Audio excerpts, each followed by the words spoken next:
ನಮಸ್ಕಾರ. ಮುಖ್ಯಾಂಶಗಳು. ಯುರೋಪ್ನ ಅತಿ ದೊಡ್ಡ ಡಿಜಿಟಲ್ ನವೋದ್ಯಮ ಕಾರ್ಯಕ್ರಮ ವಿವಾಟೆಕ್ ಉದ್ದೇಶಿಸಿ ಪ್ರಧಾನಿ ನರೇಂದ್ರ ಮೋದಿ ಇಂದು ಭಾಷಣ.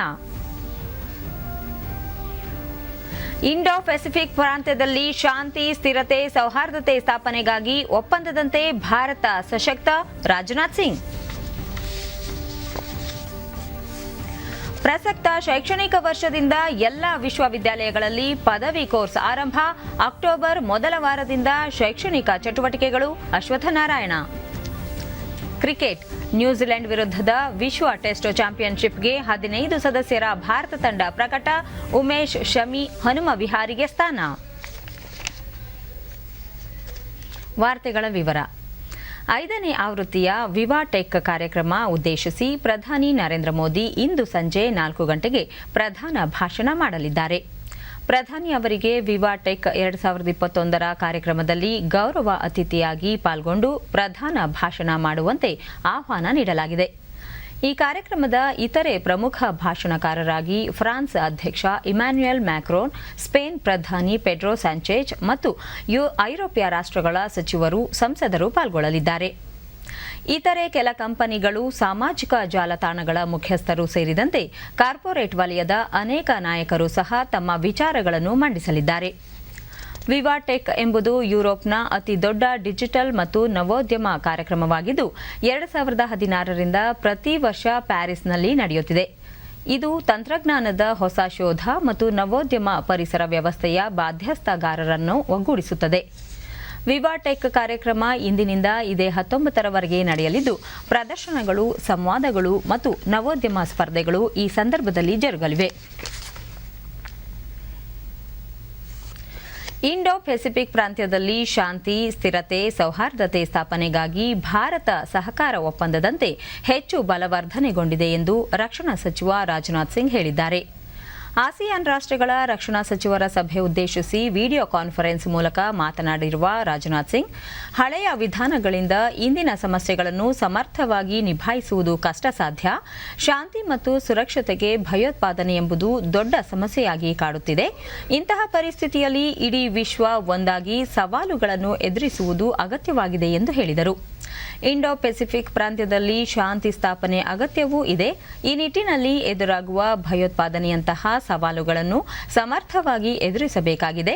ಪರಸ್ಪರ ಸಹಕಾರದ ಒಪ್ಪಂದದಂತೆ ಭಾರತ ಈ ನಿಟ್ಟಿನಲ್ಲಿ ಹೆಚ್ಚು ಸಶಕ್ತವಾಗಿದೆ ಎಂದು ಹೇಳಿದ ರಾಜನಾಥ್ ಸಿಂಗ್, ಪರಸ್ಪರ ಮಾತುಕತೆಯ ಮೂಲಕ ಶಾಂತಿ ಸ್ಥಾಪನೆಗೆ ಒತ್ತು ನೀಡಬೇಕು ಎಂದು ಆಸಿಯಾನ್ ರಾಷ್ಟ್ರಗಳಿಗೆ ಕರೆ ನೀಡಿದರು. ಇದೇ ವೇಳೆ ಕೊರೋನಾ ಸೋಂಕಿನ ಕುರಿತು ಪ್ರತಿಕ್ರಿಯಿಸಿದ ಅವರು, ಭಾರತ ಕೊರೋನಾದ 2ನೇ ಅಲೆ ಎದುರಿಸುತ್ತಿದ್ದು ಉತ್ತಮ ಕ್ರಮಗಳಿಂದಾಗಿ ಸೋಂಕಿನ ಪ್ರಮಾಣ ತಗ್ಗಿದೆ. ಕೊರೋನಾ ಸೋಂಕಿನಿಂದ ಪಾರಾಗಲು ಪ್ರತಿಯೊಬ್ಬರಿಗೂ ಲಸಿಕೆ ಹಾಕುವುದು ಅಗತ್ಯವಾಗಿದೆ ಎಂದು ರಕ್ಷಣಾ ಸಚಿವರು ಹೇಳಿದರು. But the disruptive effect of the pandemic is still unfolding. The test is therefore to make sure that the world economy moves on the path of recovery and to ensure that the recovery leaves no one behind. I am convinced that this is only possible if entire humanity is vaccinated. ಮುಖ್ಯಮಂತ್ರಿ BS Yediyurappa ಬೆಂಗಳೂರಿನಲ್ಲಿ ನಿನ್ನೆ ರಾಜ್ಯದಲ್ಲಿ ಕೈಗೆತ್ತಿಕೊಂಡಿರುವ ವಿಮಾನ ನಿಲ್ದಾಣ ಯೋಜನೆಗಳ ಪ್ರಗತಿ ಪರಿಶೀಲನೆ ನಡೆಸಿದರು. ವಿವಿಧ ವಿಮಾನ ನಿಲ್ದಾಣಗಳ ಕಾಮಗಾರಿಗಳ ಪ್ರಗತಿ ಕುರಿತಂತೆ ಅವರು ಅಧಿಕಾರಿಗಳಿಂದ ಮಾಹಿತಿ ಪಡೆದರಲ್ಲದೆ ಕಾಮಗಾರಿಗಳನ್ನು ತ್ವರಿತಗತಿಯಲ್ಲಿ ಪೂರ್ಣಗೊಳಿಸುವಂತೆ ತಾಕೀತು ಮಾಡಿದರು. ಮುಖ್ಯ ಕಾರ್ಯದರ್ಶಿ ಪಿ ರವಿಕುಮಾರ್, ಮೂಲಸೌಕರ್ಯಾಭಿವೃದ್ಧಿ ಇಲಾಖೆ ಅಪರ ಮುಖ್ಯ ಕಾರ್ಯದರ್ಶಿ ಕಪಿಲ್ ಮೋಹನ್ ಹಾಗೂ ಇತರ ಅಧಿಕಾರಿಗಳು ಉಪಸ್ಥಿತರಿದ್ದರು. ಉನ್ನತ ಶಿಕ್ಷಣ ಸಚಿವರಾಗಿರುವ ಉಪಮುಖ್ಯಮಂತ್ರಿ ಡಾಕ್ಟರ್ ಸಿಎನ್ ಅಶ್ವತ್ಥನಾರಾಯಣ ಬೆಂಗಳೂರಿನಲ್ಲಿ 2021-22ನೇ ಸಾಲಿನ ಶೈಕ್ಷಣಿಕ ಚಟುವಟಿಕೆಗಳ ಬಗ್ಗೆ ಎಲ್ಲ ಕುಲಪತಿಗಳೊಂದಿಗೆ ವರ್ಚುವಲ್ ವೇದಿಕೆ ಮೂಲಕ ಚರ್ಚೆ ನಡೆಸಿದರು. ನಂತರ ಅವರು ನೂತನ ರಾಷ್ಟ್ರೀಯ ಶಿಕ್ಷಣ ನೀತಿಯ ಶಿಫಾರಸ್ಸಿನಂತೆ ಪ್ರಸಕ್ತ ಶೈಕ್ಷಣಿಕ ವರ್ಷದಿಂದಲೇ ಎಲ್ಲ ವಿಶ್ವವಿದ್ಯಾಲಯಗಳಲ್ಲಿ ಪದವಿ ಕೋರ್ಸ್ಗಳನ್ನು ಆರಂಭಿಸುವಂತೆ ಕುಲಪತಿಗಳಿಗೆ ಸೂಚನೆ ನೀಡಲಾಗಿದೆ ಎಂದರು. ಕೋವಿಡ್ ಕಾರಣಕ್ಕೆ ಪ್ರಸಕ್ತ ವರ್ಷದಲ್ಲಿ ಪಿಯುಸಿ ವಿದ್ಯಾರ್ಥಿಗಳೆಲ್ಲರೂ ಉತ್ತೀರ್ಣರಾಗಿದ್ದಾರೆ. ವಿವಿಧ ಕೋರ್ಸ್ಗಳಿಗೆ ಪ್ರವೇಶ ಪಡೆಯಲು ಬೇಡಿಕೆ ಹೆಚ್ಚಾಗುತ್ತಿದೆ. ಈ ಅವಕಾಶವನ್ನು ಬಳಸಿಕೊಂಡು ಪದವಿ ತರಗತಿಗಳನ್ನು ಆರಂಭಿಸುವ ಮೂಲಕ ವಿಶ್ವವಿದ್ಯಾಲಯಗಳು ಪದವಿ ವ್ಯಾಸಂಗ ಅಭಿಲಾಷೆಯುಳ್ಳ ವಿದ್ಯಾರ್ಥಿಗಳನ್ನು ದಾಖಲೆ ಮಾಡಿಕೊಳ್ಳಬೇಕು ಎಂದು ತಿಳಿಸಿದ್ದಾರೆ. ಈ ವರ್ಷದಿಂದಲೇ ರಾಷ್ಟ್ರೀಯ ಶಿಕ್ಷಣ ನೀತಿ ಜಾರಿಗೆ ಬರಲಿದ್ದು, ಅದಕ್ಕೆ ಸೂಕ್ತವಾದ ಕಾರ್ಯಚೌಕಟ್ಟು ರೂಪಿಸಲು ವಿಷಯವಾರು ಸಮಿತಿ ರಚನೆ ಮಾಡಬೇಕು. ಜುಲೈ 15ರೊಳಗೆ ಈ ಸಮಿತಿಗಳು ವರದಿ ಸಲ್ಲಿಸಬೇಕು ಎಂದು ಕುಲಪತಿಗಳಿಗೆ ಸೂಚಿಸಲಾಗಿದೆ ಎಂದರು. ಅಕ್ಟೋಬರ್ ಮೊದಲ ವಾರದಲ್ಲಿ 2021-22ನೇ ಸಾಲಿನ ಶೈಕ್ಷಣಿಕ ಚಟುವಟಿಕೆಗಳು ಆರಂಭವಾಗುತ್ತದೆ. ಮೊದಲ ವರ್ಷದ ಪದವಿಗೆ ಅಕ್ಟೋಬರ್ ಮೊದಲ ವಾರದಿಂದಲೇ ದಾಖಲಾತಿ ಪ್ರಕ್ರಿಯೆಯನ್ನು ಆರಂಭಿಸುವಂತೆಯೂ ಡಾ. ಅಶ್ವತ್ಥನಾರಾಯಣ ತಿಳಿಸಿದ್ದಾರೆ. ಬೆಂಗಳೂರಿನಲ್ಲಿ ಕಳೆದ 2 ತಿಂಗಳಿನಿಂದೀಚೆಗೆ ಇದೇ ಮೊದಲ ಬಾರಿ ಕೋವಿಡ್ ಸೋಂಕು ಪ್ರಕರಣಗಳ ಸಂಖ್ಯೆ 1,000ಕ್ಕಿಂತ ಕಡಿಮೆ ಪ್ರಮಾಣದಲ್ಲಿ ದೃಢಪಟ್ಟಿವೆ. ರಾಜ್ಯದಲ್ಲಿ ನಿನ್ನೆ 5,041 ಸೋಂಕು ಪ್ರಕರಣಗಳು ದಾಖಲಾಗಿದ್ದು, ಪಾಸಿಟಿವಿಟಿ ಪ್ರಮಾಣ ಶೇಕಡಾ 3.8ಕ್ಕೆ ಇಳಿಮುಖವಾಗಿದೆ. ನಿನ್ನೆ 115 ಸೋಂಕಿತರು ಸಾವನ್ನಪ್ಪಿದ್ದು, ಒಂದೇ ದಿನ 1,32,000 ಸೋಂಕು ಮಾದರಿ ಪರೀಕ್ಷೆಗಳನ್ನು ನಡೆಸಲಾಗಿದೆ ಎಂದು ಆರೋಗ್ಯ ಮತ್ತು ವೈದ್ಯಕೀಯ ಶಿಕ್ಷಣ ಸಚಿವ ಡಾ. ಕೆ. ಸುಧಾಕರ್ ಟ್ವೀಟ್ನಲ್ಲಿ ತಿಳಿಸಿದ್ದಾರೆ.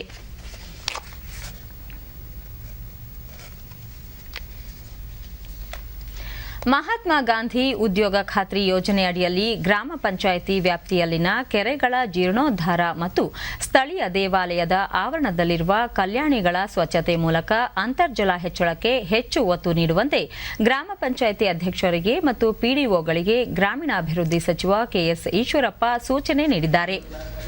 ಉತ್ತರ ಕನ್ನಡ ಜಿಲ್ಲೆಯಲ್ಲಿ ನಿನ್ನೆ ಪ್ರಗತಿ ಪರಿಶೀಲನೆ ಸಭೆ ನಡೆಸಿದ ಸಚಿವ ಈಶ್ವರಪ್ಪ, ನರೇಗಾ ಯೋಜನೆಯಡಿಯಲ್ಲಿ ಅಡಕೆ ತೋಟಕ್ಕೆ ಮಣ್ಣು ಹಾಕಲು ಅವಕಾಶ ಕಲ್ಪಿಸುವಂತೆ ಜಿಲ್ಲಾ ಪಂಚಾಯಿತಿ ಮುಖ್ಯ ಕಾರ್ಯನಿರ್ವಹಣಾಧಿಕಾರಿಗೆ ಸೂಚನೆ ನೀಡಿದರು. ಜಿಲ್ಲೆಯಲ್ಲಿ ಜಾಬ್ ಕಾರ್ಡ್ ಹೊಂದಿರುವ 70,000 ಫಲಾನುಭವಿಗಳಿಗೆ ಆದ್ಯತೆ ಮೇರೆಗೆ ಲಸಿಕೆ ನೀಡುವಂತೆ ಸೂಚಿಸಿದ ಅವರು, ಜಿಲ್ಲೆಯಲ್ಲಿ ನರೇಗಾ ಯೋಜನೆಯಡಿ ಕೈಗೆತ್ತಿಕೊಂಡ 322 ಕೆರೆಗಳನ್ನು ತ್ವರಿತವಾಗಿ ಹೂಳೆತ್ತುವ ಕಾರ್ಯ ಪೂರ್ಣಗೊಳಿಸಬೇಕು. ಈ ಕುರಿತ ಸಾಮಗ್ರಿ ಹಣವನ್ನು ಸರ್ಕಾರ ನೀಡುತ್ತದೆ. ತಕ್ಷಣ ಈ ಬಗ್ಗೆ ಸಭೆ ನಡೆಸಿ ಕೆರೆಗಳ ಮಾಹಿತಿ ಪಡೆದು ಸರ್ಕಾರಕ್ಕೆ ವರದಿ ನೀಡಬೇಕು ಎಂದು ಅಧಿಕಾರಿಗಳಿಗೆ ತಿಳಿಸಿದರು. ವಿಧಾನಸಭಾಧ್ಯಕ್ಷ ವಿಶ್ವೇಶ್ವರ ಹೆಗಡೆ ಕಾಗೇರಿ ಹಾಗೂ ಅಧಿಕಾರಿಗಳು ಉಪಸ್ಥಿತರಿದ್ದರು. ಜೊತೆಗೆ ಈ ದೇವಸ್ಥಾನದ ಪಕ್ಷಗಳಲ್ಲಿ ಏನಂತ ಕರೀತಿರೋದಲ್ಲ, ಕಲ್ಯಾಣಿ ಪುಷ್ಕರಣಿ ಕಲ್ಯಾಣಿ, ಇದಕ್ಕೂ ಮಾಡಿ. ಇದೆರಡು ಮಾಡೋದ್ರಿಂದ ಇದಕ್ಕೂ ಕೂಡ ಆ ಒಂದು ನೀರು ಈ ಕೆರೆಯಿಂದ ಬಹಳ ಒಳ್ಳೆ ಕೆಲಸ ಆಗುತ್ತೆ.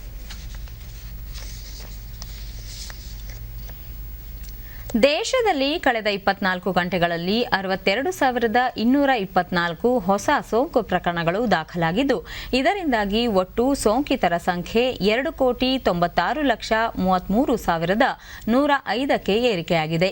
ಇದೇ ಅವಧಿಯಲ್ಲಿ 1,07,628 ಸೋಂಕಿತರು ವಿವಿಧ ಆಸ್ಪತ್ರೆಗಳಿಂದ ಬಿಡುಗಡೆಯಾಗಿದ್ದಾರೆ.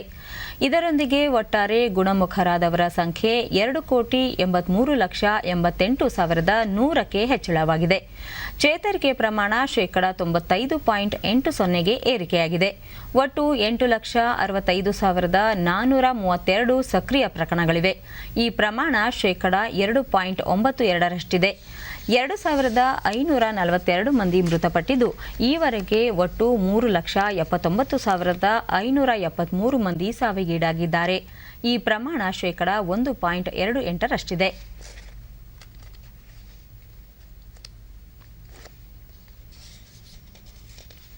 ರಾಜ್ಯದಲ್ಲಿ ಹೊಸದಾಗಿ 5,041 ಕೋವಿಡ್ ಪ್ರಕರಣಗಳು ದೃಢಪಟ್ಟಿದ್ದು, ಇದರೊಂದಿಗೆ ಒಟ್ಟು ಸೋಂಕು ಪ್ರಕರಣಗಳ ಸಂಖ್ಯೆ 27,77,10ಕ್ಕೆ ಏರಿಕೆಯಾಗಿದೆ.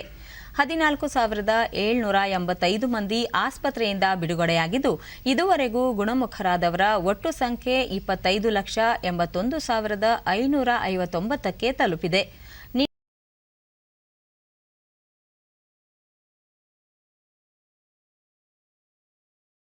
ರಾಜ್ಯದಲ್ಲಿ 1,62,282 ಸಕ್ರಿಯ ಪ್ರಕರಣಗಳಿವೆ ಎಂದು ಆರೋಗ್ಯ ಮತ್ತು ಕುಟುಂಬ ಕಲ್ಯಾಣ ಇಲಾಖೆ ತಿಳಿಸಿದೆ. ಬೆಂಗಳೂರಿನಲ್ಲಿ 985 ಮಂದಿಗೆ ಸೋಂಕು ತಗುಲಿದ್ದು, ಒಟ್ಟು ಸೋಂಕು ಪ್ರಕರಣಗಳ ಸಂಖ್ಯೆ 11,99,143ಕ್ಕೆ ಏರಿಕೆಯಾಗಿದೆ. 2818 ಮಂದಿ ಆಸ್ಪತ್ರೆಯಿಂದ ಬಿಡುಗಡೆಯಾಗಿದ್ದು ಇದುವರೆಗೂ ಒಟ್ಟು 11,612 ಮಂದಿ ಗುಣಮುಖರಾಗಿದ್ದಾರೆ. ಸದ್ಯ 83,195 ಸಕ್ರಿಯ ಪ್ರಕರಣಗಳಿವೆ. ಬೆಂಗಳೂರಿನಲ್ಲಿ 16 ಮಂದಿ ಮೃತಪಟ್ಟಿದ್ದು ಇದುವರೆಗೂ ಒಟ್ಟು 15,335 ಮಂದಿ ಸಾವನ್ನಪ್ಪಿದ್ದಾರೆ. ಉಳಿದಂತೆ ರಾಜ್ಯದ ವಿವಿಧ ಜಿಲ್ಲೆಗಳಲ್ಲಿ ದಾಖಲಾಗಿರುವ ಸೋಂಕು ಪ್ರಕರಣಗಳ ಸಂಖ್ಯೆ ಈ ರೀತಿ ಇದೆ.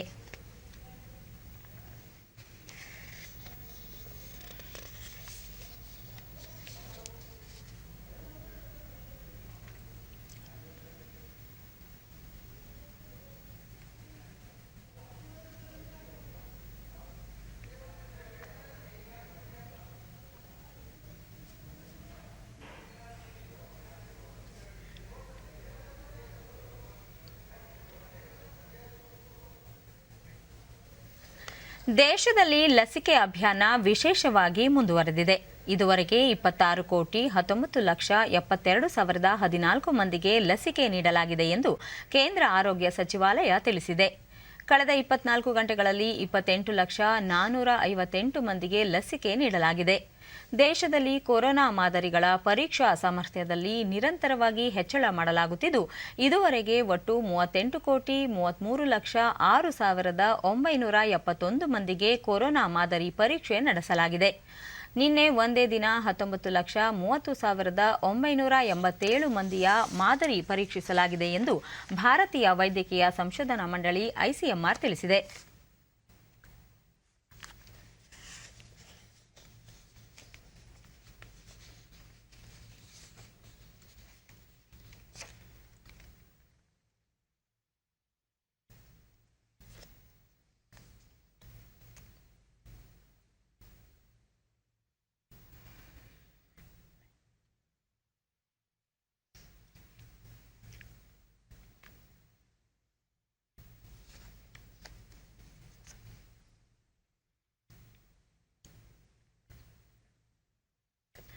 ಚಿತ್ರದುರ್ಗ ತಾಲೂಕಿನ ಭರಮಸಾಗರ ಹೋಬಳಿಯ ಕಾಲ್ಗೆರೆ ಗ್ರಾಮದಲ್ಲಿ ಕೃಷಿ ಇಲಾಖೆ ಹಾಗೂ ಇಫ್ಕೋ ಸಂಸ್ಥೆ ಸಹಯೋಗದಲ್ಲಿ ನ್ಯಾನೋ ಗೊಬ್ಬರ ಬಳಕೆಯ ಕುರಿತು ಶಾಸಕ ಹಾಗೂ ಕರ್ನಾಟಕ ರಾಜ್ಯ ರಸ್ತೆ ಸಾರಿಗೆ ನಿಗಮದ ಅಧ್ಯಕ್ಷ ಎಂ ಚಂದ್ರಪ್ಪ ಪ್ರಾತ್ಯಕ್ಷಿಕೆ ನಡೆಸಿದರು.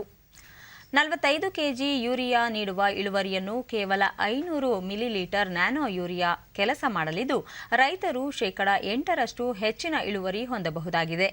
ಈ ಕುರಿತು ಡಿಡಿ ನ್ಯೂಸ್ನೊಂದಿಗೆ ರೈತ ತಿಮ್ಮಣ್ಣ.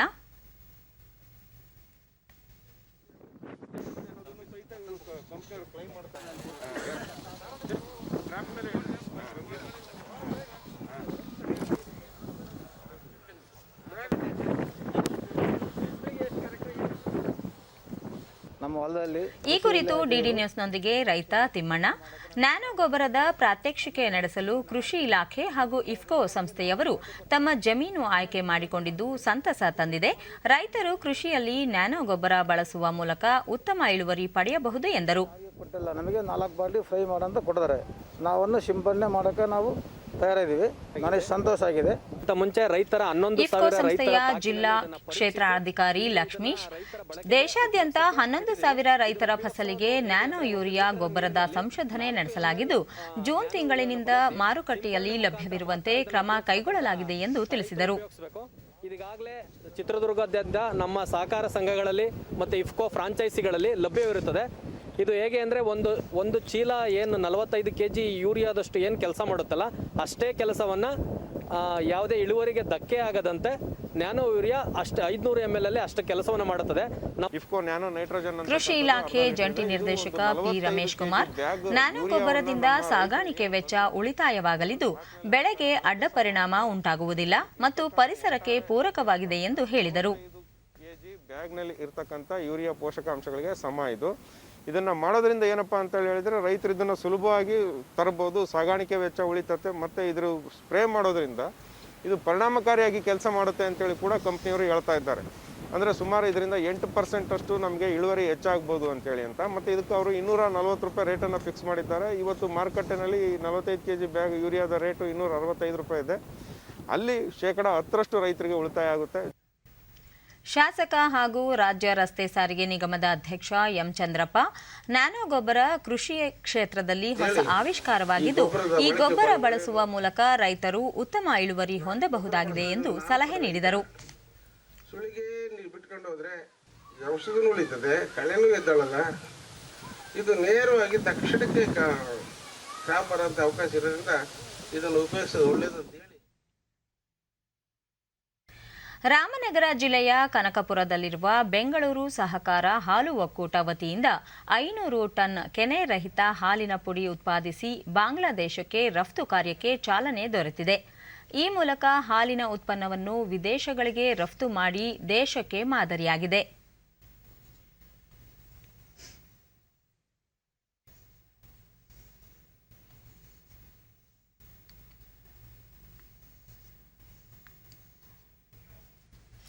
ಈ ಕುರಿತು ಡಿಡಿ ನ್ಯೂಸ್ನೊಂದಿಗೆ ಒಕ್ಕೂಟದ ನಿರ್ದೇಶಕ ಹರೀಶ್ ಕುಮಾರ್, ವಿದೇಶಕ್ಕೆ ಹಾಲಿನ ಪುಡಿ ರಫ್ತು ಮಾಡುವ ಅವಕಾಶ ದೊರೆತಿರುವುದು ಸ್ವಾಗತಾರ್ಹವಾಗಿದೆ. ಇದರಿಂದ ಸ್ಥಳೀಯ ಹಾಲು ಉತ್ಪಾದಕರಿಗೆ ಹೆಚ್ಚಿನ ಲಾಭ ದೊರೆಯಲಿದೆ ಎಂದರು. ಮತ್ತು ಉತ್ತಮವಾದ ಹಾಲನ್ನ ಹಸುಗಳನ್ನ ಅಭಿವೃದ್ಧಿ ಮಾಡಿ ಒಳ್ಳೆ ಆರೋಗ್ಯವಂತ ಹಸುಗಳನ್ನ ಇಟ್ಕೊಂಡು ಇವತ್ತೇನು ಹಾಲು ಕರೆದಾಗ್ತಾ ಇದ್ರಿ ಅದ ಕೊಡುಗೆ ಇವತ್ತು ನಮಗೆ ವಿದೇಶಕ್ಕೆ ರಫ್ತು ಮಾಡೋಕ್ಕೆ ಕಾರಣ ಅಂತ ನಾನು ಹೇಳಕ್ಕೆ ಇಚ್ಛಪಡಿಸ್ತೀನಿ. ಇಲ್ಲಿ ದಿನವಹಿ ಸುಮಾರು ಕೆಎಂಎಫ್ ವ್ಯವಸ್ಥಾಪಕ ನಿರ್ದೇಶಕ ಸತೀಶ್ ಬಿಸಿ ಮುಂದಿನ 1 ವರ್ಷದಲ್ಲಿ ಇನ್ನೊಂದು ಕೆನೆ ರಹಿತ ಹಾಲಿನ ಪುಡಿ ತಯಾರು ಘಟಕವನ್ನು ಸ್ಥಾಪಿಸಲಿದ್ದು ಹಾಲಿನ ಪುಡಿಗೆ ಹೆಚ್ಚಿನ ಬೇಡಿಕೆ ಇದೆ ಎಂದು ತಿಳಿಸಿದರು. ಒಂದು ದಿವಸಕ್ಕೆ 60 ಮೆಟ್ರಿಕ್ ಟನ್ ಅಷ್ಟು ಹಾಲಿನ ಪುಡಿಯನ್ನು ಮಾಡತಕ್ಕಂತಹ ಮತ್ತೊಂದು ಆಧುನೀಕರಣವಾದಂತಹ ಪ್ಲಾಂಟನ್ನು ಕೂಡ ನಾವು ಈಗ ಆಲ್ರೆಡಿ ಅದಕ್ಕೆ KMF ಒಪ್ಪಿಗೆಯನ್ನು ಕೊಟ್ಟಿದೆ ಮತ್ತು ಬಹುಶಃ ಇನ್ನು 18-20 ತಿಂಗಳಲ್ಲಿ ಆ ಕಾರ್ಯವೂ ಕೂಡ ಪೂರ್ಣ ಆಗ್ತದೆ ಅಂತ ಹೇಳ್ತಾ ಈ ದಿನ ನಮ್ಮ ಬೆಂಗಳೂರು ಹಾಲು ಒಕ್ಕೂಟದ ಈ ಕನಕಪುರ ಡೇರಿಯ ಮುಖಾಂತರವಾಗಿ ನಾವು ಬಾಂಗ್ಲಾದೇಶಕ್ಕೆ 500 ಮೆಟ್ರಿಕ್ ಟನ್ನು ಕೆನೆ ರಹಿತ ಹಾಲಿನ ಪುಡಿ ಸ್ಕಿಮ್ ಮಿಲ್ಕ್ ಪೌಡರ್ನ ನಾವು ಇವತ್ತು ಎಕ್ಸ್ಪೋರ್ಟ್ ಮಾಡ್ತಾ ಇದ್ದೀವಿ. ಬೆಂಗಳೂರು ಡೇರಿ ವ್ಯವಸ್ಥಾಪಕ ನಿರ್ದೇಶಕ ಡಾಕ್ಟರ್ ಸ್ವಾಮಿ, ಹೊರ ದೇಶಗಳಿಗೆ ಹಾಲು ಉತ್ಪನ್ನಗಳನ್ನು ರಫ್ತು ಮಾಡುವುದು ಸಂತಸ ತಂದಿದೆ. ಮುಂದಿನ ದಿನಗಳಲ್ಲಿ ಹಾಲು ಉತ್ಪನ್ನಗಳ ಸಂರಕ್ಷಣೆ ಬಗ್ಗೆ ಇನ್ನಷ್ಟು ಎಚ್ಚರಿಕೆ ವಹಿಸಬೇಕಿದೆ ಎಂದು ಮಾಹಿತಿ ನೀಡಿದರು. ಹಾಲು ಉತ್ಪನ್ನ ಪ್ರಥಮ ರಾಷ್ಟ್ರವಾಗಿದೆ. ನಾವು ಈಗ ನಮ್ಮ ದೇಶದಲ್ಲಿ ಹಾಲು ಉತ್ಪನ್ನಗಳ ಬಳಕೆ ಪರಿಮಾಣ ಕಡಿಮೆ ಇದೆ. ನಾವು ಈ ಥರ ಏನು ಹೆಚ್ಚುವರಿ ಹಾಲನ್ನು ನಾವು ಹೊರದೇಶದ ವಿವಿಧ ನಮ್ಮ ಉತ್ಪನ್ನಗಳ ಮೂಲಕ ರಫ್ತು ಮಾಡಿ ನಾವು ಉದ್ಯಮನ ಲಾಭದಾಯಕ ಮಾಡಬೇಕು ಅಂತ. ಕೋವಿಡ್ ಸಂಭಾವ್ಯ 3ನೇ ಅಲೆ ಮಕ್ಕಳ ಮೇಲೆ ಪರಿಣಾಮ ಬೀರಲಿದೆ ಎಂಬ ತಜ್ಞರ ಸೂಚನೆ ಹಿನ್ನೆಲೆಯಲ್ಲಿ ಮಂಡ್ಯ ಜಿಲ್ಲಾಡಳಿತ ಹಾಗೂ ಮಹಿಳಾ ಮತ್ತು ಮಕ್ಕಳ ಅಭಿವೃದ್ಧಿ ಇಲಾಖೆ ಮುಂಜಾಗ್ರತಾ ಕ್ರಮವಾಗಿ ಮಕ್ಕಳ ಕೋವಿಡ್ ಆರೈಕೆ ಕೇಂದ್ರಗಳನ್ನು ಸಜ್ಜುಗೊಳಿಸುತ್ತಿದೆ. ಸೋಂಕು ತಗುಲುವ ಮಕ್ಕಳಿಗೆ ಚಿಕಿತ್ಸೆ ಹಾಗೂ ಆರೈಕೆಗೆ ಪೋಷಕರಿಗೆ ನಗರದಲ್ಲಿರುವ ವಿಕಸನ ಜೋಗಳ ದತ್ತು ಸೇವಾ ಕೇಂದ್ರದಲ್ಲಿ ಕೊಠಡಿಗಳನ್ನು ಕಾಯ್ದಿರಿಸಲಾಗಿದೆ. ವಿಕಸನ ಕೇಂದ್ರದಲ್ಲಿ ಕಳೆದ 10 ವರ್ಷಗಳಿಂದ ಅನಾಥ ಮಕ್ಕಳು ಆಶ್ರಯ ಪಡೆದಿದ್ದು, ಕೊರೋನಾ ಸೋಂಕಿನ ಮಕ್ಕಳ ಚಿಕಿತ್ಸೆಗಾಗಿ ಅಧಿಕಾರಿಗಳ ಸೂಚನೆ ಮೇರೆಗೆ ಸಕಲ ವ್ಯವಸ್ಥೆ ಮಾಡಿಕೊಳ್ಳಲಾಗುತ್ತಿದೆ.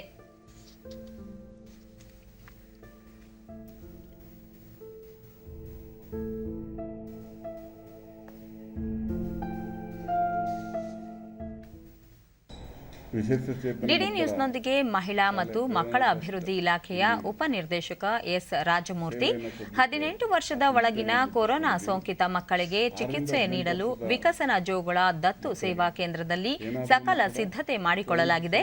ಸೋಂಕಿಗೆ ಒಳಗಾದ ಪೋಷಕರು ಮಕ್ಕಳನ್ನು ಆರೈಕೆ ಮಾಡಬಹುದಾಗಿದೆ ಎಂದು ತಿಳಿಸಿದರು. ಪ್ರತ್ಯೇಕ ಒಂದು ಸೇವೆಗಳ ಅಗತ್ಯ ಇದ್ದರೆ ಈ ವಿದ್ಯಾರ್ಥಿ ನಿಲಯಗಳನ್ನು ನಾವೀಗಾಗಲೇ ಸೇವಾ ಕೇಂದ್ರಗಳನ್ನಾಗಿ ಗುರುತಿಸಿಕೊಂಡು ಮಾನ್ಯ ಜಿಲ್ಲಾಧಿಕಾರಿಗಳಿಂದ ಕೂಡ ಆದೇಶ ಪಡ್ಕೊಂಡಿದ್ದೀವಿ. ಕೋವಿಡ್ ಸೋಂಕಿತರಾಗಿದ್ದರೆ ಶಿಶು ಯೋಜನಾ ಅಭಿವೃದ್ಧಿ ಅಧಿಕಾರಿ ಚೇತನ್ ಕುಮಾರ್, ಪೋಷಕರು ಸೋಂಕಿಗೆ ಒಳಗಾಗಿದ್ದರೆ ಅಂತಹ ಮಕ್ಕಳನ್ನು ಪಾಲನೆ ಮಾಡಲು ವಿಕಸನ ಕೇಂದ್ರ ಹಾಗೂ ಮೇಲುಕೋಟೆ ಜಾನಪದ ಸೇವಾ ಸಂಸ್ಥೆಯನ್ನು ಗುರುತಿಸಿದ್ದೇವೆ. ಅದೇ ರೀತಿ ಕೊರೋನಾ ಸೋಂಕಿತ ವಿಶೇಷ ಚೇತನ ಮಕ್ಕಳಿಗಾಗಿ ಪ್ರೇರಣಾ ಸಂಸ್ಥೆಯಲ್ಲಿ ತಾತ್ಕಾಲಿಕ ಆಶ್ರಯ ನೀಡಲಾಗುವುದು ಎಂದು ಮಾಹಿತಿ ನೀಡಿದರು.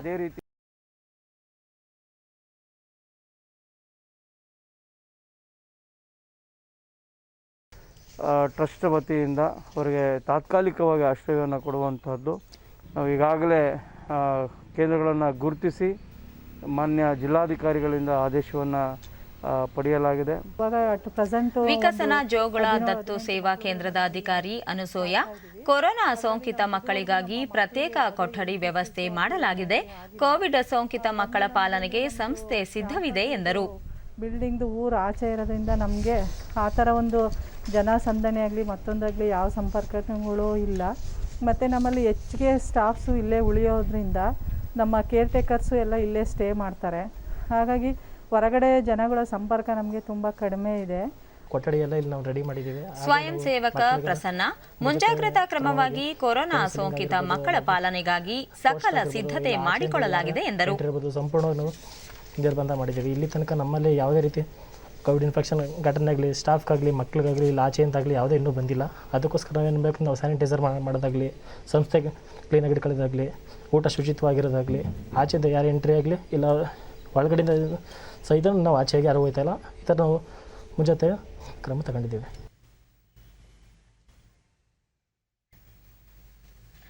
ಮೈಸೂರು ಜಿಲ್ಲೆಯ ನಾಗರಹೊಳೆ ರಾಜೀವ್ ಗಾಂಧಿ ರಾಷ್ಟ್ರೀಯ ಉದ್ಯಾನವನದಲ್ಲಿ 2ನೇ ಹಂತದ ವಾರ್ಷಿಕ ಹುಲಿ ಗಣತಿ ಆರಂಭವಾಗಿದೆ. ಸುಮಾರು 840 ಚದರ ಕಿಲೋಮೀಟರ್ ವ್ಯಾಪ್ತಿಯನ್ನು ಒಳಗೊಂಡಿರುವ ನಾಗರಹೊಳೆ ಹುಲಿ ಸಂರಕ್ಷಣಾ ವಲಯದಲ್ಲಿ 2 ಹಂತಗಳಲ್ಲಿ ಹುಲಿ ಗಣತಿ ನಡೆಸುತ್ತಿದ್ದು, ಮೇ ತಿಂಗಳಿನಲ್ಲಿ ಆರಂಭವಾದ ಮೊದಲ ಹಂತದ ಗಣತಿ ಈಗಾಗಲೇ ಪೂರ್ಣಗೊಂಡಿದ್ದು, ಜೂನ್ ಮೊದಲ ವಾರದಿಂದ 2ನೇ ಹಂತದ ಗಣತಿ ಆರಂಭವಾಗಿದೆ. ಗಣತಿ ಕಾರ್ಯದಲ್ಲಿ 450 ಸ್ವಯಂ ಚಾಲಿತ ಕ್ಯಾಮೆರಾ ಬಳಕೆ ಮಾಡಲಾಗುತ್ತಿದ್ದು, ಕ್ಯಾಮೆರಾದಲ್ಲಿ ಸೆರೆಯಾದ ದೃಶ್ಯಗಳು ಹಾಗೂ ಅಂಕಿ ಅಂಶಗಳ ಆಧಾರದ ಮೇಲೆ ತಜ್ಞರು ಹುಲಿಗಳ ಸಂಖ್ಯೆ, ವಯಸ್ಸು ಮತ್ತು ಲಿಂಗವನ್ನು ಪತ್ತೆ ಮಾಡಲಿದ್ದಾರೆ. ಈ ಮೊದಲು ಹುಲಿ ಗಣತಿ ಕಾರ್ಯಕ್ಕೆ ಸ್ವಯಂ ಸೇವಕರ ನೆರವು ಪಡೆಯಲಾಗುತ್ತಿತ್ತು. ಕೊರೋನಾ ಸೋಂಕಿನ ಕಾರಣದಿಂದಾಗಿ ಈ ಬಾರಿ ಅರಣ್ಯ ಇಲಾಖೆಯ 130 ಸಿಬ್ಬಂದಿ ಮಾತ್ರ ಗಣತಿ ಕಾರ್ಯದಲ್ಲಿ ತೊಡಗಿಕೊಂಡಿದ್ದಾರೆ.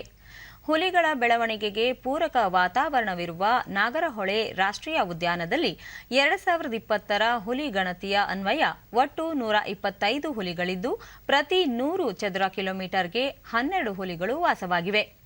ಡಿಡಿ ನ್ಯೂಸ್ನೊಂದಿಗೆ ನಾಗರಹೊಳೆ ಹುಲಿ ಸಂರಕ್ಷಿತ ಪ್ರದೇಶದ ನಿರ್ದೇಶಕ ಮಹೇಶ್, ಹಂತ ಹಂತವಾಗಿ ಹುಲಿ ಗಣತಿ ನಡೆಯುತ್ತಿದ್ದು, ಈಗಾಗಲೇ ಮೊದಲ ಹಂತ ಪೂರ್ಣಗೊಂಡಿದೆ. 2ನೇ ಹಂತದ ಗಣತಿ ಜೂನ್ ಮೊದಲ ವಾರದಿಂದ ನಡೆಯುತ್ತಿದೆ ಎಂದು ತಿಳಿಸಿದರು. ಈ ಒಂದು ಕ್ಯಾಮರಾ ಟ್ರ್ಯಾಪಿಂಗ್ ಎಕ್ಸಸೈಸ್ ಅನ್ನು ನಾವು ಹಮ್ಮಿಕೊಂಡಿದ್ದೀವಿ. ಈಗ ಮೊದಲನೇ ಬ್ಲಾಕ್ ಈಗಾಗಲೇ ನಾವು ಮೇ ತಿಂಗಳಲ್ಲಿ ಕೈಗೊಂಡಿದ್ದು, ಅದು ಮುಕ್ತಾಯವಾಗಿದೆ. ಈಗ 2ನೇ ಬ್ಲಾಕನ್ನು ನಾವು ಕೈಗೆತ್ತಿಕೊಂಡಿದ್ದೀವಿ. ಅದು ಕೂಡ ಈಗ ಎಲ್ಲ ಆರಂಭ ಆಗುವಂಥ ಸ್ಥಿತಿಯಲ್ಲಿದೆ. ಹಾಗೂ ಜುಲೈ ಮೊದಲನೇ ಬ್ಲಾಕ್ ಅಂತರದಂತೆ ವನ್ಯಜೀವಿ ವಲಯದ ಅರಣ್ಯ ಅಧಿಕಾರಿ ಸಿದ್ದರಾಜು, ನಾಗರಹೊಳೆ ರಾಷ್ಟ್ರೀಯ ಉದ್ಯಾನವನದ 8 ವಲಯಗಳನ್ನು 2 ಬ್ಲಾಕ್ಗಳಾಗಿ ವಿಂಗಡಿಸಿ ಕ್ಯಾಮೆರಾಗಳ ಮೂಲಕ ಹುಲಿ ಗಣತಿ ಮಾಡಲಾಗುತ್ತಿದೆ ಎಂದು ತಿಳಿಸಿದರು. ನೆಕ್ಸ್ಟ್ ಇದಕ್ಕೆ ಸೆಕೆಂಡ್ ಫೇಸ್ ಅಲ್ಲಿ ಉಳಿದಂತ ರೇಂಜ್ಗಳಾದಂಥ ನಮ್ಮ ಆನೆಚೌಕೂರು, ಹುಣಸೂರು, ವೀರಸನಹಳ್ಳಿ ಮತ್ತು ಮೇಟಿಕುಪ್ಪೆ, ಈ ಒಂದು ಇದರಲ್ಲಿ ಹುಲಿ ಗಣತಿ ನಡೀತಾ ಇದೆ. ಇದನ್ನ ಇಲ್ಲಿ ಕಲೆಕ್ಟ್ ಮಾಡಿದಂಥ ಎಲ್ಲ ಡೇಟನ್ನು ನಾವು ನಮ್ಮ ಒಂದು NTC ಇದಕ್ಕೆ ಸಬ್ಮಿಟ್ ಮಾಡಿ, ಅದರ ನಂತರ ನಮ್ಮ ಈ ಒಂದು ಹುಲಿಗಳ ಸಂಖ್ಯೆ ಎಷ್ಟಿದೆ ನಮ್ಮ ಒಂದು ರಾಜ್ಯದಲ್ಲಿ ಅನ್ನೋದ್ರ ಬಗ್ಗೆ ಗಣತಿನ ನಾವು ಇದು ಮಾಡಿಕೊಡ್ತೀವಿ. ನಾಗರಿಕರ ಹಕ್ಕುಗಳನ್ನು ರಕ್ಷಿಸಲು ಮತ್ತು ಸಾಮಾಜಿಕ ಆನ್ಲೈನ್ ಸುದ್ದಿ ಮಾಧ್ಯಮ ವೇದಿಕೆಗಳ ದುರ್ಬಳಕೆ ತಡೆಯಲು ಈ ತಿಂಗಳ 18ರಂದು ತನ್ನ ಮುಂದೆ ಹಾಜರಾಗುವಂತೆ ಮಾಹಿತಿ ಮತ್ತು ತಂತ್ರಜ್ಞಾನ ಕುರಿತ ಸಂಸದೀಯ ಸ್ಥಾಯಿ ಸಮಿತಿ ಟ್ವಿಟರ್ಗೆ ಸೂಚಿಸಿದೆ. ನಾಗರಿಕರ ಹಕ್ಕುಗಳು ಮತ್ತು ಸಾಮಾಜಿಕ ಆನ್ಲೈನ್ ಸುದ್ದಿ ವೇದಿಕೆಗಳ ದುರ್ಬಳಕೆ ಸೇರಿದಂತೆ ಡಿಜಿಟಲ್ ಕ್ಷೇತ್ರದಲ್ಲಿ ಮಹಿಳೆಯರ ಸುರಕ್ಷತೆ ಕುರಿತಂತೆ ಟ್ವಿಟರ್ ಪ್ರತಿನಿಧಿಗಳ ಹೇಳಿಕೆಗಳನ್ನು ಸಂಸದೀಯ ಸಮಿತಿ ಆಲಿಸಲಿದೆ. ಇತ್ತೀಚೆಗೆ ಮಾಹಿತಿ ತಂತ್ರಜ್ಞಾನ ನಿಯಮಗಳನ್ನು ಪಾಲಿಸುವಂತೆ ಕೇಂದ್ರ ಸರ್ಕಾರ ಟ್ವಿಟರ್ಗೆ ಸೂಚಿಸಿತ್ತು.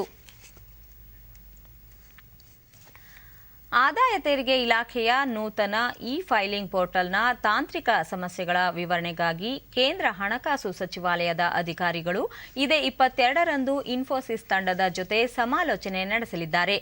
ಈ ಫೈಲಿಂಗ್ ಪೋರ್ಟಲ್ ಅನ್ನು ಇನ್ಫೋಸಿಸ್ ಸಹಕಾರದಲ್ಲಿ ಅಭಿವೃದ್ಧಿಪಡಿಸಲಾಗಿದ್ದು, ಇದೇ ತಿಂಗಳ 7ರಂದು ಇದಕ್ಕೆ ಚಾಲನೆ ನೀಡಲಾಗಿತ್ತು. ಆದರೆ ಈ ಪೋರ್ಟಲ್ನಲ್ಲಿ ಹಲವು ತಾಂತ್ರಿಕ ಸಮಸ್ಯೆಗಳು ಕಂಡುಬಂದಿರುವ ಹಿನ್ನೆಲೆಯಲ್ಲಿ ಇನ್ಫೋಸಿಸ್ ತಂಡದ ಜೊತೆ ಹಣಕಾಸು ಸಚಿವಾಲಯದ ಅಧಿಕಾರಿಗಳು ಸಮಾಲೋಚನೆ ನಡೆಸಲು ನಿರ್ಧರಿಸಿದ್ದಾರೆ. ಈ ಸಂದರ್ಭದಲ್ಲಿ ಐಸಿಎಐ ಲೆಕ್ಕ ಪರಿಶೋಧಕರು, ಸಲಹೆಗಾರರು, ತೆರಿಗೆದಾರರು ಕೂಡ ಭಾಗವಹಿಸಲಿದ್ದಾರೆ ಎಂದು ಹಣಕಾಸು ಸಚಿವಾಲಯ ತಿಳಿಸಿದೆ. ಗುಜರಾತ್ನ ಆನಂದ್ ಜಿಲ್ಲೆಯಲ್ಲಿ ಸಂಭವಿಸಿದ ಭೀಕರ ರಸ್ತೆ ಅಪಘಾತದಲ್ಲಿ ಒಂದೇ ಕುಟುಂಬದ 10 ಮಂದಿ ಮೃತಪಟ್ಟಿದ್ದಾರೆ. ತಾರಾಪುರ್ ಸಂಪರ್ಕಿಸುವ ರಾಜ್ಯ ಹೆದ್ದಾರಿಯಲ್ಲಿ ಲಾರಿ ಮತ್ತು ಕಾರಿನ ನಡುವೆ ಮುಖಾಮುಖಿ ಡಿಕ್ಕಿ ಸಂಭವಿಸಿ ಈ ಸಾವು ನೋವು ಉಂಟಾಗಿದೆ. ಕುಟುಂಬದ ಸದಸ್ಯರು ಸೂರತ್ನಿಂದ ಭಾವನಗರಕ್ಕೆ ಹೊರಟಿದ್ದ ವೇಳೆ ಈ ದುರ್ಘಟನೆ ಸಂಭವಿಸಿದೆ. 2 ವಾಹನಗಳ ಅತಿಯಾದ ವೇಗದ ಚಾಲನೆಯಿಂದ ಅಪಘಾತ ಸಂಭವಿಸಿರುವುದಾಗಿ ವರದಿಯಾಗಿದೆ. ಮುಂಬೈ ಷೇರು ಮಾರುಕಟ್ಟೆಯಲ್ಲಿಂದು ಆರಂಭಿಕ ವಹಿವಾಟಿನಲ್ಲಿ ಷೇರು ಸಂವೇದಿ ಸೂಚ್ಯಂಕ ಸೆನ್ಸೆಕ್ಸ್ 90 ಅಂಕಗಳ ಇಳಿಕೆಯೊಂದಿಗೆ 52,683ರಲ್ಲಿ ವಹಿವಾಟು ಆರಂಭಿಸಿದೆ. ರಾಷ್ಟ್ರೀಯ ಸಂವೇದಿ ಸೂಚ್ಯಂಕ ನಿಫ್ಟಿ ಸಹ 24 ಅಂಕಗಳ ಇಳಿಕೆಯೊಂದಿಗೆ 15,846ರಲ್ಲಿತ್ತು. ಅಂತಾರಾಷ್ಟ್ರೀಯ ಮಾರುಕಟ್ಟೆಯಲ್ಲಿ ಡಾಲರ್ ಎದುರು ರೂಪಾಯಿ ಮೌಲ್ಯದಲ್ಲಿ 4 ಪೈಸೆ ಏರಿಕೆಯಾಗಿ 73.27ರಷ್ಟಿದೆ. ನ್ಯೂಜಿಲೆಂಡ್ ವಿರುದ್ಧ ನಡೆಯಲಿರುವ ವಿಶ್ವ ಟೆಸ್ಟ್ ಚಾಂಪಿಯನ್ಶಿಪ್ಗಾಗಿ 15 ಸದಸ್ಯರ ಭಾರತ ತಂಡವನ್ನು ಪ್ರಕಟಿಸಲಾಗಿದೆ. ವಿರಾಟ್ ಕೊಹ್ಲಿ ನಾಯಕತ್ವದ ಭಾರತ ತಂಡದಲ್ಲಿ ವೇಗದ ಬೌಲರ್ಗಳಾದ ಉಮೇಶ್ ಯಾದವ್, ಮೊಹಮ್ಮದ್ ಶಮಿ ಮತ್ತು ಹನುಮ ವಿಹಾರಿ ಅವರಿಗೆ ಸ್ಥಾನ ನೀಡಲಾಗಿದೆ. ಉಳಿದಂತೆ ಶುಭ್ಮನ್ ಗಿಲ್ ಮತ್ತು ಮೊಹಮ್ಮದ್ ಸಿರಾಜ್ಗೂ ಅವಕಾಶ ನೀಡಲಾಗಿದೆ. ಆದರೆ ಕರ್ನಾಟಕದ 2 ಬ್ಯಾಟ್ಸ್ಮನ್ಗಳಾದ ಕೆಎಲ್ ರಾಹುಲ್ ಮತ್ತು ಮಯಾಂಕ್ ಅಗರ್ವಾಲ್ ಸ್ಥಾನ ಪಡೆಯಲು ವಿಫಲರಾಗಿದ್ದಾರೆ. ನ್ಯೂಜಿಲೆಂಡ್ ವಿರುದ್ಧದ ಪ್ರಥಮ ವಿಶ್ವ ಟೆಸ್ಟ್ ಚಾಂಪಿಯನ್ಶಿಪ್ ನಾಡಿದ್ದು ಶುಕ್ರವಾರದಿಂದ ಸೌತಾಂಪ್ಟನ್ನಲ್ಲಿ ಆರಂಭವಾಗಲಿದೆ. ಭಾರತ ತಂಡ ಇಂತಿದೆ: ವಿರಾಟ್ ಕೊಹ್ಲಿ ನಾಯಕ, ರೋಹಿತ್ ಶರ್ಮಾ, ಶುಭ್ಮನ್ ಗಿಲ್, ಚೇತೇಶ್ವರ ಪೂಜಾರ, ಅಜಿಂಕ್ಯ ರಹಾನೆ, ರಿಷಬ್ ಪಂತ್, ರವಿಚಂದ್ರನ್ ಅಶ್ವಿನ್, ರವೀಂದ್ರ ಜಡೇಜಾ, ಮೊಹಮ್ಮದ್ ಶಮಿ, ಜಸ್ಪ್ರೀತ್ ಬುಮ್ರಾ, ಇಶಾಂತ್ ಶರ್ಮಾ, ಮೊಹಮ್ಮದ್ ಸಿರಾಜ್, ವೃದ್ಧಿಮಾನ್ ಸಹಾ, ಉಮೇಶ್ ಯಾದವ್, ಹನುಮ ವಿಹಾರಿ.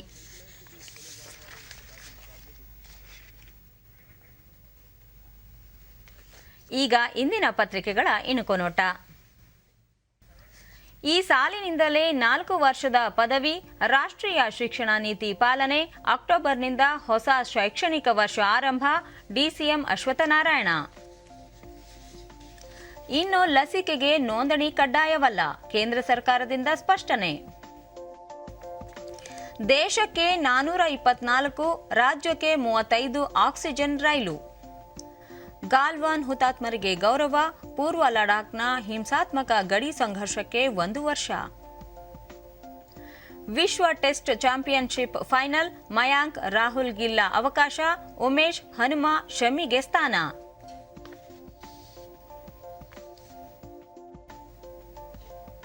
ಇವು ಇಂದಿನ ಪತ್ರಿಕೆಗಳ ಪ್ರಮುಖ ಸುದ್ದಿ. ಉಳಿದಂತೆ ರಾಜ್ಯಾದ್ಯಂತ ಮುಂಗಾರು ಅಬ್ಬರ, ಕಾವೇರಿ, ತುಂಗಾ ನದಿ ನೀರಿನ ಮಟ್ಟ ಭಾರೀ ಏರಿಕೆ. ದೇವಸ್ಥಾನ ಪ್ರವೇಶ, ಮದುವೆ ನಿರ್ಬಂಧ ಸಡಿಲಿಕೆ, ಬಿಬಿಎಂಪಿ. ಕೋವಿಡ್ ಲಾಕ್ಡೌನ್ 2ನೇ ಹಂತದ ತೆರವು, ಎಚ್ಚರಿಕೆ ಅಗತ್ಯ, ಗೌರವ್ ಗುಪ್ತಾ. ಪಿಯುಸಿ ರಿಪೀಟರ್ಸ್ಗೆ ಪಾಸ್ ಆಗುವ ಸುಯೋಗ, ಸುರೇಶ್ ಕುಮಾರ್. ಚಿನ್ನಾಭರಣಕ್ಕೂ ನೋಂದಣಿ ಕಡ್ಡಾಯ, ಖರೀದಿಯ ಮೇಲೆ ನಿಗಾ ಇಡಲು ಪಾರದರ್ಶಕ ವ್ಯವಸ್ಥೆಗೆ ಕೇಂದ್ರ ಪ್ಲಾನ್. ದಾಖಲೆ ನಿರೀಕ್ಷೆಯಲ್ಲಿ ಮಿಥಾಲಿ ಪಡೆ, ಇಂದಿನಿಂದ ಭಾರತ ಇಂಗ್ಲೆಂಡ್ ವನಿತೆಯರ ಟೆಸ್ಟ್ ಹಣಾಹಣಿ. ಕೊನೆಯಲ್ಲಿ ಮತ್ತೊಮ್ಮೆ ಮುಖ್ಯಾಂಶಗಳು. ಯುರೋಪ್ನ ಅತಿ ದೊಡ್ಡ ಡಿಜಿಟಲ್ ನವೋದ್ಯಮ ಕಾರ್ಯಕ್ರಮ ವಿವಾಟೆಕ್ ಉದ್ದೇಶಿಸಿ ಪ್ರಧಾನಿ ನರೇಂದ್ರ ಮೋದಿ ಇಂದು ಭಾಷಣ. ಇಂಡೋ ಪೆಸಿಫಿಕ್ ಪ್ರಾಂತ್ಯದಲ್ಲಿ ಶಾಂತಿ, ಸ್ಥಿರತೆ, ಸೌಹಾರ್ದತೆ ಸ್ಥಾಪನೆಗಾಗಿ ಒಪ್ಪಂದದಂತೆ ಭಾರತ ಸಶಕ್ತ, ರಾಜನಾಥ್ ಸಿಂಗ್. ಪ್ರಸಕ್ತ ಶೈಕ್ಷಣಿಕ ವರ್ಷದಿಂದ ಎಲ್ಲ ವಿಶ್ವವಿದ್ಯಾಲಯಗಳಲ್ಲಿ ಪದವಿ ಕೋರ್ಸ್ ಆರಂಭ, ಅಕ್ಟೋಬರ್ ಮೊದಲ ವಾರದಿಂದ